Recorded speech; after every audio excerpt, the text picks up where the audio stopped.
everyone doing? Imagine jumping out of a skydiving plane and discovering your parachute doesn't work. What memories would flash before you? Now, imagine the parachute open. How differently would you act when you landed? Every day we are given a tokens of gratitude. We choose whether we want to appreciate it or not. Assalamualaikum to my honorable lecturer Miss Suhanis Ayuni binti Safi. Thank you for having me. My name is Nurharisa Zuhaiza binti Haris. I was raised to believe that everything happens for a reason. Whether you like it or not, life must go on. My goal for today is to share 3 reasons why I keep going in life. Starting with my valuable experience throughout these 21 years. Next are the most precious memories I ever had, and last but not least, my new interest in life. Everyone must have their own unique and significant experience, right? It happened to me in 2018. My family and I decided to travel while also working.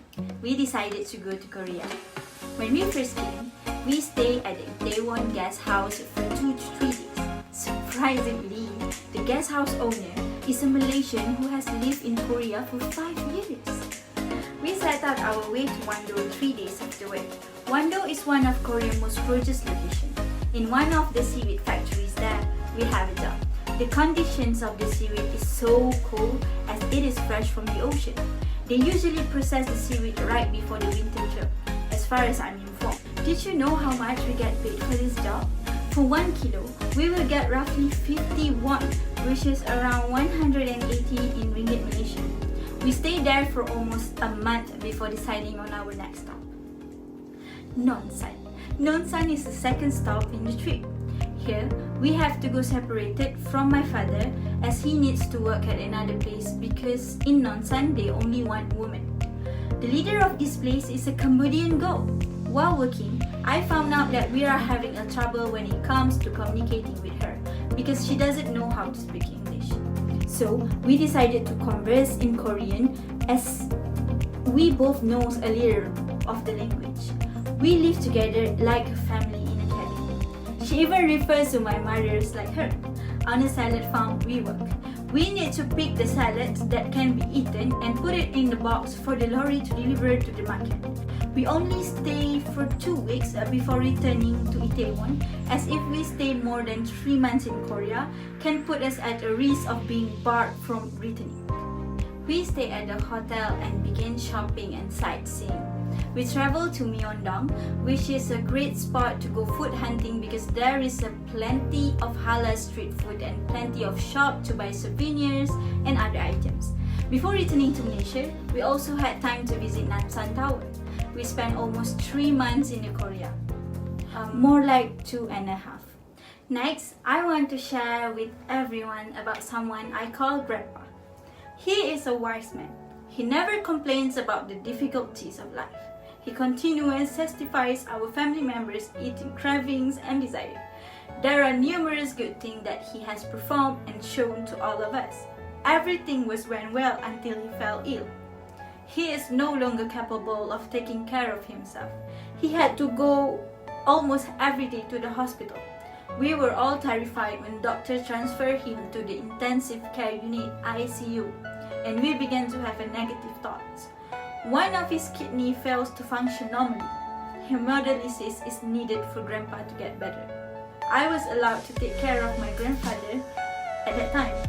I was allowed to bath him, dress him, feed him, and trim his nails. Even though he was in such a bad condition, he managed to give me the loveliest smiles of him. Do you think this is the rare opportunity? For me, it is. Not everyone will have this kind of experience in their life. Even yet, there is nothing permanent in this world. On April 2019, Allah invited Grandpa to a better place. Last but not least, the beginning of this year, for our family, my father was able to obtain 1 piece of land. He also listed my name as the second owner of the property. We plan to build a little cottage there. Our plan will have to delay due to the current state of COVID-19 and other factors. We only managed to fence the lands and start planting. Mangosteen, mango, coconut, lemon, guava, star fruits, and many other fruit trees. Since the 3 of us began gardening, it develops a new interest in me for forestry. the bird nest ferns, or the scientific name is Asplenium nidus.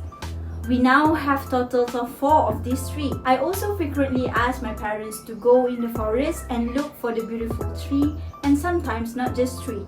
We also take fine wood home to be made into chairs, tables, and other items. Since we started practicing this activity, our bond has strengthened. I have to shorten my story because we do not have enough time. As a reminder, there are bound to be sweet and bitter memories.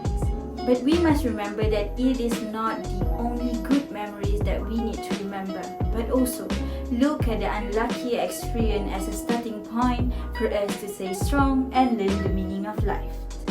Grandpa's death taught me strength and sincerity with every provision that has long been written. Likewise, when I was allowed to travel to people countries and meet peoples of different races, it taught me somehow strangers become family.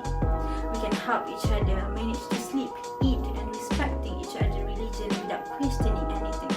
How fascinating it was, right? For now, when we had land, I am overjoyed to be with my mother and father, since we all know that that is entirely in God's control. Remember, the most excruciating ache we may feel is guilt. Thus, we should spend as much time as possible with our loved ones. If you look at what you have in life, you will always have more. If you look at what you don't have in life, you will never have enough. Thank you for lending me your attention and taking the time to patiently listen to what I want to share. I wish you all a blessed day. Thank you. Assalamualaikum.